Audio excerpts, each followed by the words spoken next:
Hey Steelers fans, after the Steelers' big win, the updates that came out were alarming. First, Highsmith came out of that victory over the Ravens, saying something quite bold that you won't believe. Then, Aaron Rodgers hinted that something dirty happened in the confusion, which left everyone in a frenzy. And to top it all off, DK Metcalf scared the entire crowd after the new updates that came out. And the first one is already causing a stir, because what Highsmith said surprised everyone. Alright, let's kick this off with what might be the loudest statement the Steelers have made all season.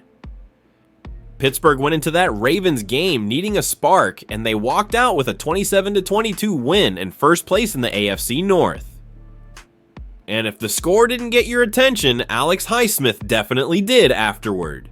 Highsmith didn't sugarcoat a thing. He straight up said this team is chasing a Super Bowl, not competing, not trying to make noise, but chasing a Super Bowl. And he said it with the confidence of a guy who believes everyone in that locker room is pulling in the same direction. He talked about trust, urgency, and how winning the division is step one. But if they get into the playoffs, they're not planning on being quiet. That's the kind of energy Steelers fans love to hear. Now, the game itself had plenty of chaos. The Steelers actually caught a huge break late in the fourth quarter when it looked like Isaiah likely scored what would have been a go-ahead touchdown. You could feel the air getting sucked out of the stadium, but after review, officials ruled he didn't complete the catch before losing control. No touchdown, massive swing, and on the final play, as if to close the show himself, Highsmith delivered a walk-off sack, curtain closed. And the numbers back up the confidence. According to ESPN's Football Power Index, Pittsburgh now has a 67.9% chance to win the AFC North. Baltimore sitting at just 28.7%. That's a huge gap for this point in the season, and it reflects just how big Sunday's win really was. But the emotional side of this story might be even bigger than the math. All week, players heard the noise. People saying Mike Tomlin's time was up, that the franchise needed to move on. You know the drill. Lose a couple of games, and suddenly everyone's an expert on how to fix the Steelers. After the win, even Aaron Rodgers joked that he hoped critics would shut the hell up for a week. Highsmith didn't hide how he felt about Tomlin either. He called him steady, calm, and consistent. The same guy every single day, no matter what drama the outside world tries to throw at the team.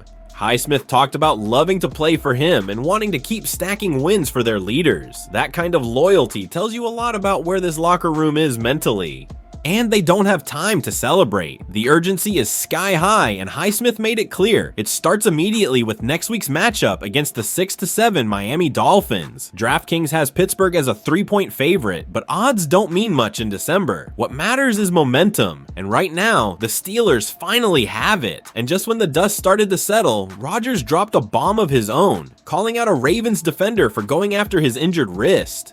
Now this one blew up fast. Right after the Steelers locked in that AFC North win, Aaron Rodgers stepped up to the mic and made it clear something wasn't right in that pile. The man basically accused Ravens linebacker Teddy Buchanan of grabbing at his broken left wrist during the scramble for a loose ball, and that instantly turned a gritty rivalry game into a full-blown controversy.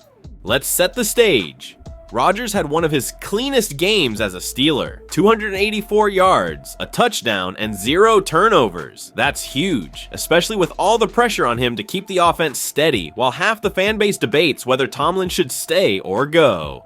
But the moment everyone can't stop talking about came in the fourth quarter. There was this bizarre play where the ball got knocked at the line, bounced around, and somehow Rodgers ended up catching it against his helmet. Straight up David Tyree vibes. The Ravens were originally awarded possession after a chaotic pileup, and for a second it looked like disaster. But replay reversed it, ruling Rodgers still had control with his knee down. When reporters asked him what the heck happened in there, Rodgers didn't hold back. He described feeling a big paw on the ball, fighting to keep possession, and then realizing someone was yanking on his injured wrist, and then he dropped the line that lit everything up. He was grabbing on my left wrist, which, you know, and then there was some extracurricular at the bottom of the pile. You don't need to decode that. Steelers-Ravens games have always been nasty, but going after a broken wrist, like intentional or not, it is a different level. Rodgers said he was furious jogging off the field, and honestly, who wouldn't be? This is exactly why the Steelers trust him so much. The guy fights through everything. Pain, pressure, weird plays, chaos. He just keeps going. Even after the game-changing moment, he stayed composed and led the team to close out the win. And you could see the locker room feeding off that toughness. Rodgers has brought a different edge to this offense, and Sunday was another chapter in that. At the end of the day, whether Buchanan meant to target the wrist or it was just a messy pile doesn't really matter. Rodgers felt it, he called it out, and he made sure the league heard him. And honestly, it fits the rivalry perfectly. Steelers versus Ravens is never clean, never quiet, never friendly. Someone always walks away mad. And while all that drama was exploding on the field and in the locker room, another situation quietly worried the entire fan base. And it involved DK Metcalf.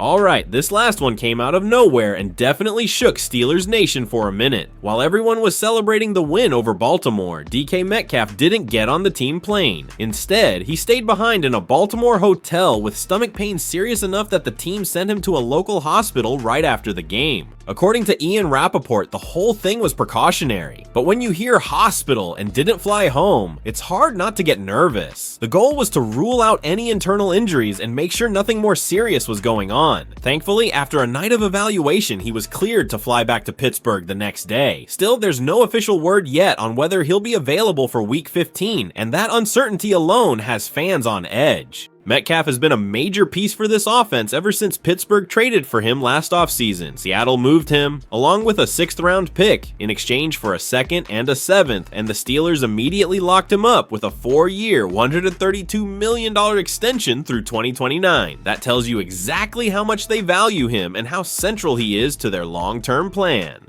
And he's been earning every bit of that contract this season. Through 13 games, he's hauled in 52 catches for 753 yards and 5 touchdowns. He's the kind of weapon defenses have to game plan around. Big, fast, physical, and capable of taking over a drive by himself. Losing him, even for 1 week, would change the entire structure of the offense. The timing makes this situation even trickier. Pittsburgh is fighting to keep their lead in the AFC North. The schedule isn't getting any easier, and Rodgers just had his best game in black and gold. The chemistry between him and Metcalf has been growing every week. So yeah, nobody wants to see number 14 dealing with anything that keeps him off the field. For now, the team is staying calm, and the early signs suggest it was more of a scare than a major injury. But until the Steelers release an update, fans will be refreshing their feeds non-stop. In a season packed with twists, this was one of those moments that reminded everyone how quickly things can change. Man, what a week for the Steelers. Big statements, rivalry drama, and even a scare with Metcalf. This team is fighting through everything. But be honest, do you think they can hold the AFC North? Drop your take and hit subscribe so you don't miss the next update.